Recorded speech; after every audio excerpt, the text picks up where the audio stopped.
आप लोगों ने की, क्या निष्कर्ष इस बैठक का निकल के आया? बहुत ही सौहार्दपूर्ण वातावरण में एक बहुत अच्छी चर्चा हुई और एक प्रिलिमिनरी जो है प्राथमिक रूप से हम लोगों ने मिलके सभी सीट वाइज किस प्रकार से क्या परिस्थितियां रहेंगी उसकी जो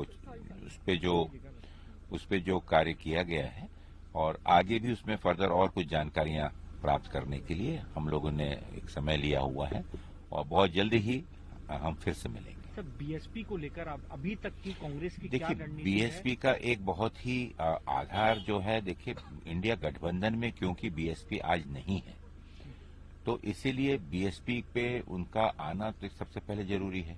और जैसा मैंने कहा कि अखिल भारतीय स्तर पर जो इंडिया गठबंधन के जो घटक हैं या जिनको जिम्मेदारी दी गई इन सब घटकों से बात करने की, तो उनके माध्यम से अगर कोई इन्फॉर्मेशन आती है और अगर तो उसके बाद में फिर अलग से चर्चा की जाएगी। क्या आप लोग टच में हैं बीएसपी के? क्योंकि नहीं, हमारा व्यक्तिगत कांग्रेस का अलग से तो सवाल होता ही नहीं, क्योंकि ये इंडिया गठबंधन में जितने घटक हैं उनके साथ ही चर्चा चाहिए।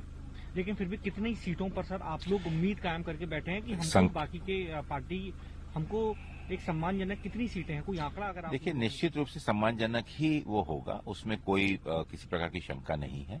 लेकिन क्योंकि आज ये प्राथमिक बैठक के दौरान बाकी किस प्रकार से हमको आगे मूव करना है और वहाँ की जो भौतिक भौगोलिक परिस्थितियां हैं, जो वहाँ का सामाजिक समीकरण है, उन सब के ऊपर में मोटी मोटी चर्चा होगी और बहुत जल्दी ही फिर उसको मिलेंगे। अगली बैठक सर कब है यूपी को लेकर? अब समय बतलाएंगे, टाइम बतलाएंगे।